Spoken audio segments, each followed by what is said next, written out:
have green shirt. All right, so Unit 8, Lesson 9 is our focus today. Yesterday we were reviewing what we know about area and perimeter and looking at using fractional sides.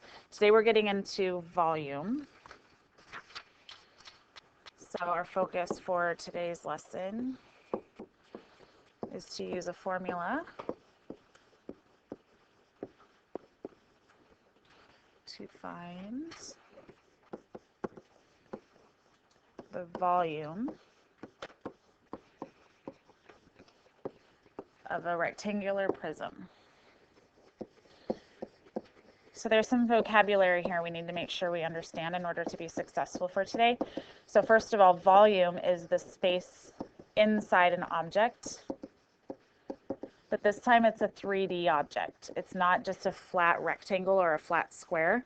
It's a rectangular prism, which means that there is space inside that can be filled up, let's say with water or orange juice or whatever.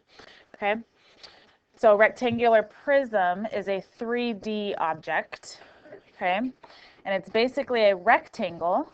If you're watching me draw it, if there's a rectangle, that's the two-dimensional, just a rectangle.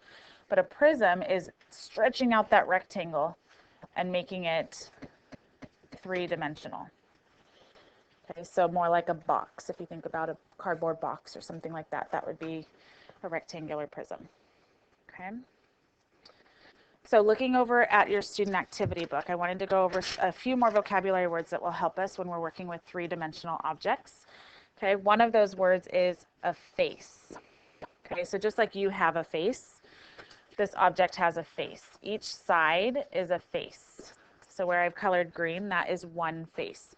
So how many faces does this cube have? There's one here. Can you see them all?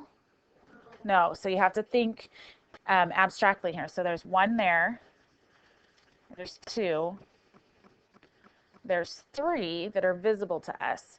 But remember, there's one on the back side here, that would be four. There's one on the bottom, 5, and there's one on this side, 6. So how many faces does it have? 6. Okay. So now when we're going to edges, let me change colors here. When we look at an edge is where two faces connect. Okay, so if you look at this label right here, this arrow is pointing to this side right here because two faces connect at that point. Okay, so how many edges does the cube have? Again, are there some that are not visible?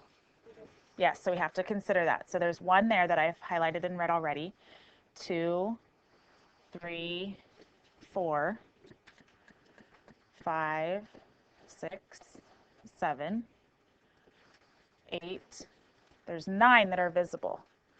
Okay, but we have to remember there's one in the back corner here, 10. There'd be one right here, 11, and there'd be one on this side, 12. So you see how that makes that a 3D shape. So how many edges does a cube have? 12.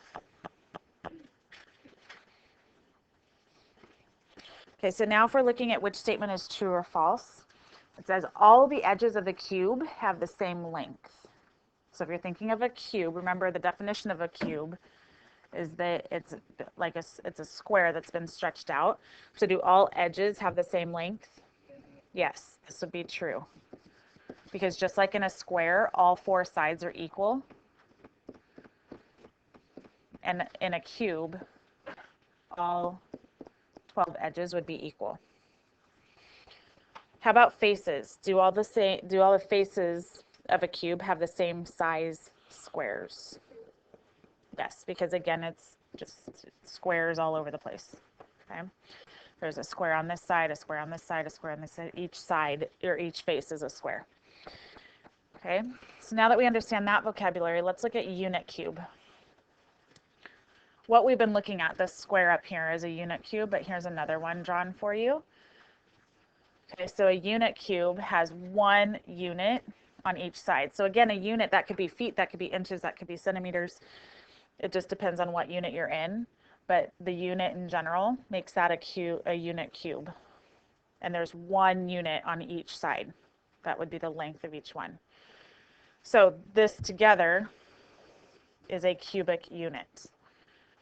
So when you look at this picture down here, we want to figure out how many cubic units are there in that picture.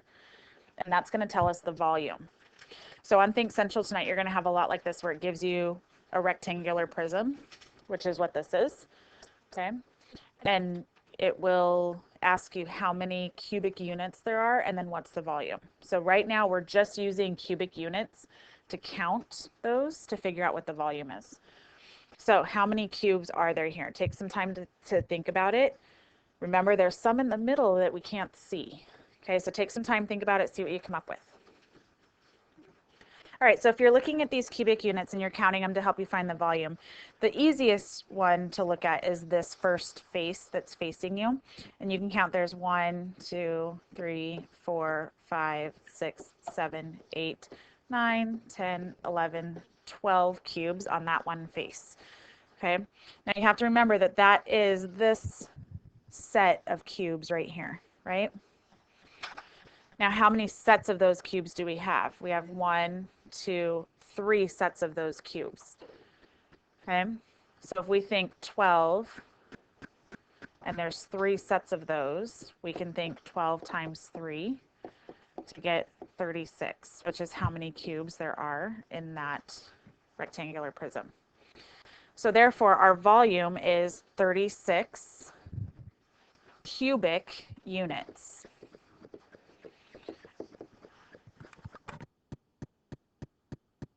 So just like we talked about yesterday with area being squared units, that's because we were taking a side and multiplying it by another side. Okay, and because we were finding the area inside a two-dimensional shape. These are now cubic units because we're finding the area inside a three-dimensional shape with this cubic unit over here. Okay, so it's actually a three-dimensional thing, so it's cubic units now. So volume is always going to be in cubic units. So let's look at another example. If you turn the page, you have a net. And so basically a net, another vocabulary word here, is a three-dimensional object that's been cut open to lay flat. So if you wanted to, when you get home tonight, if you want to take these pages out and take it, there's nothing on the back of it so that you can cut them out, or it's the same on the back. You can cut these out and actually fold them up into the shape so that you can then see a three-dimensional shape and count the cubic units inside. Helps you kind of recognize faces and things like that too. So that's there for you as a resource if you'd like to use it. You have a couple of them. But if you look at here, this is now going on to page 286. You see there's a couple options or a couple different types of rectangular prisms here that you can practice finding the number of cubes and then the volume. This is what your Think Central looks like tonight, where it's going to give you a couple different options. And the last question, I believe there's 7 total. The last one, number 7, is a puzzled penguin, where you have to try to figure out what he did wrong and choose the correct option. Okay? But today we have a lot of vocabulary that we covered today. So make sure you're understanding faces and edges, cubic units, what volume is, what a net is. Okay, and then tonight for homework, we're going to be practicing counting those cubic units. Just remember, there are some inside that you can't necessarily see because it is a three-dimensional object. So that's where you can use your nets to help you out if you'd like to do that. Okay, all righty.